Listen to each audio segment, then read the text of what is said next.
Bonjour à toutes et à tous, bienvenue sur ma chaîne Ciné Série Galaxy ou re-bienvenue si vous sortez de la vidéo précédente. Aujourd'hui, vendredi, on se retrouve pour La Roue du Temps, épisode 6. Mais il y a une différence, comme vous êtes en train de vous en apercevoir. Les 5 premiers épisodes, c'était de la voix off avec bande-annonce. Malheureusement, comme je l'ai raconté ce matin dans la vidéo, juste la vidéo que j'ai mis il y a quelques minutes en ligne, j'ai pris un strike YouTube sur une de mes vidéos, justement à cause de l'utilisation de bandes-annonces qui sont dans l'espace public, qui sont sur YouTube, donc nul copyright, vraiment rien de bien méchant, mais voilà, YouTube considère que je n'ai pas le droit et donc ils m'ont mis un strike. Or, je fais très attention, 3 strikes c'est la fermeture de la chaîne et il est hors de question que ça arrive. Donc désormais, comme je l'ai raconté, toutes les vidéos seront en face cam. Bien évidemment, je vais faire en sorte d'améliorer dans les semaines et les mois à venir avec un stabilisateur, un trépied, du cadrage et un décor que je créerai avec un setup, pas mal de choses, des Blu-ray, des figurines, des comics. En attendant, toutes les vidéos seront en face cam. C'est encore avec ce décor actuel. Et puis ensuite, ça s'améliorera. Donc, c'est terminé tout ce qui est bande-annonce, extrait audio de films, de séries, musique. C'est fini.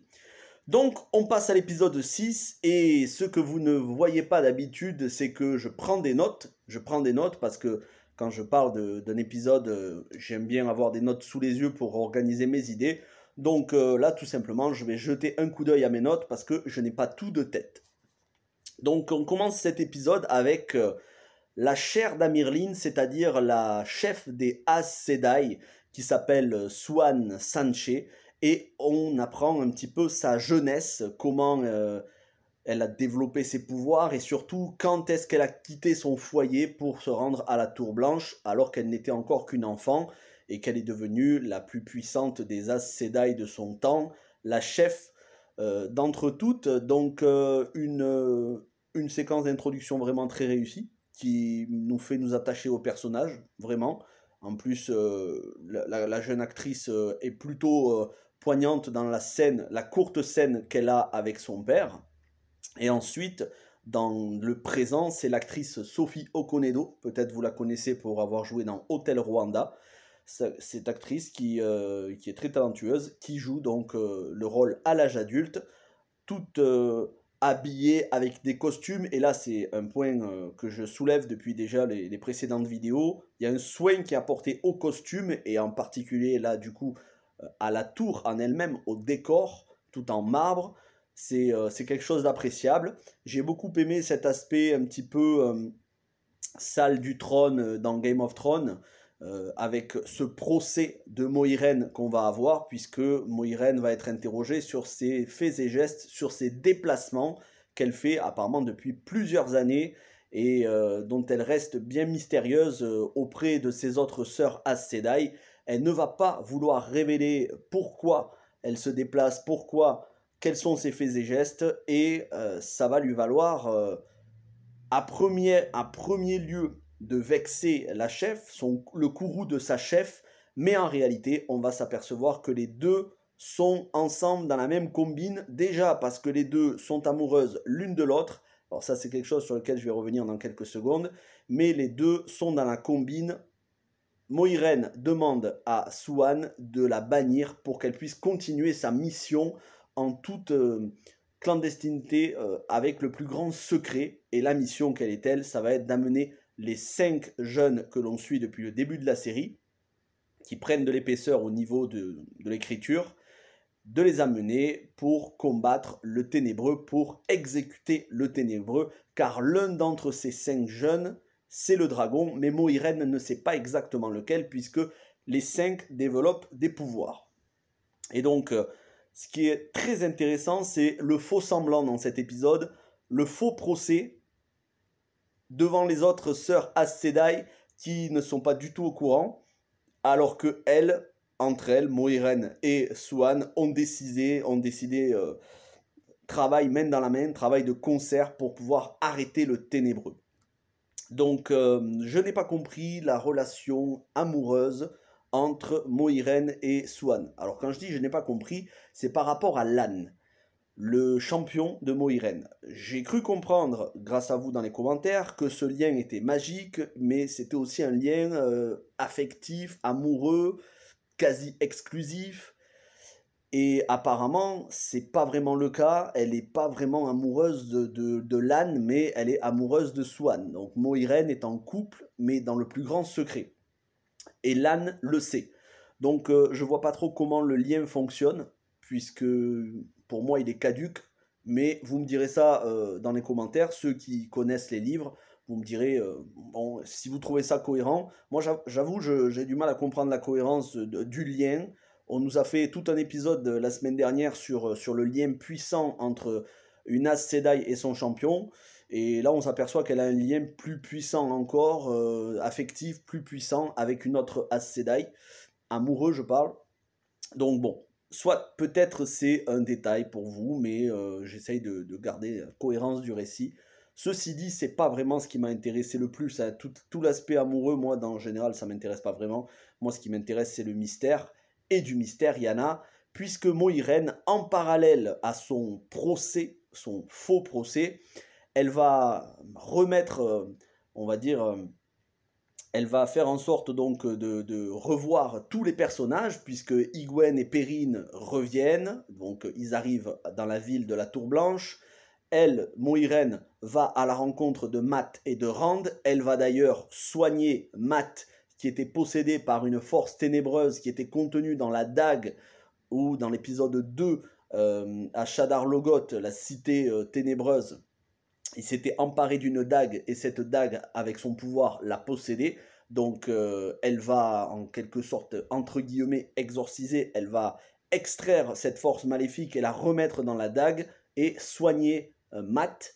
Et en parallèle à tout ça, Nynaeve va retrouver ses 4 autres amis, et tous les 5 vont partir à la fin de l'épisode. Vont partir où? Eh bien, grâce à Mohiren qui a demandé secrètement à Loial, Loial c'est l'ogre, alors là je vais y revenir aussi, il y a un petit problème avec ça, elle lui a demandé, puisque les ogres dans la série ce sont des bâtisseurs très talentueux, elle lui a demandé de créer une sorte de passage, une sorte de bâtiment qui sert de passage spatio-temporel pour pouvoir se déplacer à des lieux, à de très très grands lieux hors de l'espace et du temps, pour se rendre dans la prison de ténèbres où est le ténébreux, pour pouvoir en finir avec le ténébreux. D'où le mystère, et ça j'ai beaucoup apprécié cet aspect un petit peu SF, science-fiction fantastique qu'on a en fin d'épisode. Ils rentrent tous, mais voilà, dernier rebondissement, ils rentrent tous sauf Mat. Mat décide de ne pas rentrer, le passage se referme, Mat reste dans notre réalité, et eux empruntent, donc eux c'est Mohiren, Lan et les 4 autres, Nynaeve, Rand, Egwene et Perrine, tous donc empruntent, sauf Mat, ce passage pour se rendre dans une autre dimension pour affronter le ténébreux. Et pour révéler qui est le dragon, puisque Mohiren, tout comme les jeunes, ne savent pas eux-mêmes. Et d'ailleurs, peut-être que le dragon, c'est plusieurs personnes, c'est une possibilité qui est évoquée dans l'épisode. Là où je disais j'ai un petit problème avec Loial, c'est vraiment... je veux bien qu'il y ait une question de budget, tout ce que vous voulez, mais franchement, j'ai rien dit dans l'épisode précédent parce que, bon, j'avais pas trop envie de m'attarder sur ce point, mais on dirait le père Fouras, faut arrêter. On dirait vraiment le père Fouras. Quand vous avez Game of Thrones avec les effets spéciaux soignés, et que vous avez le Seigneur des Anneaux avec les orques, les Uruk-hai, et que là, pour un ogre, un seul, ils sont pas capables de faire quelque chose qui soit visuellement crédible, et ça se voit à des kilomètres que c'est des prothèses, mais c'est mal fait en plus. Donc je pense qu'ils auraient dû apporter vraiment de la précision, hein, vraiment ils auraient dû apporter un soin au personnage de Loial sur son physique, parce que là franchement c'est pas crédible. C'est dommage parce que le personnage va se révéler probablement intéressant. En tout cas, il a des capacités vu qu'il arrive à bâtir un pont entre l'espace et le temps, mais là, physiquement il n'est pas crédible. Ça manque de budget cruellement. Là on se croirait dans un film des TV.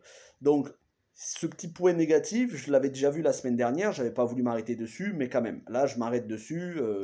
Pour la saison 2, il va falloir, je sais pas, il faut qu'il fasse quelque chose parce que quand on est une série où on n'arrête pas de dire sur Amazon Prime, c'est la série d'Heroic Fantasy d'Amazon Prime, en attendant le Seigneur des Anneaux, j'espère que le Seigneur des Anneaux ce sera beaucoup plus soigné que ça, hein, parce que je ne suis pas sûr que l'auteur, il aurait été content de voir ce personnage qui est franchement pas bien fait du tout. Voilà, visuellement on dirait du cosplay, et ça passe pas. Le cosplay c'est bien, mais pas dans la roue du temps. Donc ça c'est un détail peut-être pour certains, mais moi ça me sort à chaque fois de l'épisode. Je vois les costumes des Aes Sedai, je vois les décors en grandeur nature, et puis je vois un mec en cosplay, et ça passe pas. Bon, ça va pas me décourager de regarder la série, ça reste quand même une très bonne série, mais pour l'instant, en matière d'Heroic Fantasy, c'est pas comparable à Game of Thrones quand même, hein, même si au niveau des paysages c'est ambitieux, même si au niveau de l'intrigue il y a beaucoup de mystères, j'aime pas vraiment comparer, donc je vais pas comparer. Mais bon, voilà, au niveau Game of Thrones, on sent le budget. Là, sur la roue du temps, il y en a beaucoup moins et ça se voit. On verra bien les prochains épisodes. Il reste donc 2 épisodes, épisodes 7 et 8, pour conclure cette première saison. En tout cas, pour l'instant, je suis vraiment plutôt agréablement surpris. Et surtout, il y a ce mystère en fin d'épisode. Et là, je me suis dit, voilà, on arrive à quelque chose que j'ai envie de voir. Parce que si franchement, c'était resté tout le temps à blablater dans la ville, le procès, les sentiments des uns, les sentiments des unes et des autres. Ah oui, mais moi je fais confiance, moi je fais pas confiance. À un moment donné, il faut qu'il se passe des choses. Et là, c'est bien parce qu'il nous reste 2 épisodes. On risque d'avoir quelque chose un petit peu plus dark. Et ça, c'est une bonne chose. Voilà ce que j'avais envie de dire sur l'épisode 6. Critique, analyse, voilà, je sais pas vraiment si c'est une critique ou une analyse, ça c'est à vous de voir. C'est tout simplement la review de l'épisode. Et la semaine prochaine, donc, épisode 7, toujours en face cam, comme toutes les autres vidéos maintenant sur la chaîne. J'en suis désolé pour ceux qui n'aiment pas vraiment la face cam, je suis désolé pour ceux qui auraient voulu du montage avec des extraits, mais ça ne dépend pas de moi, ça dépend de la bonne volonté de YouTube. Et j'ai pris un strike et il est hors de question que j'en prenne un deuxième. Un seul et puis plus jamais. Donc merci à tous pour votre compréhension. Passez un bon vendredi, un bon week-end. On se retrouve la semaine prochaine pour l'épisode 7. Et en attendant pour d'autres vidéos, portez-vous bien. Ciao tout le monde.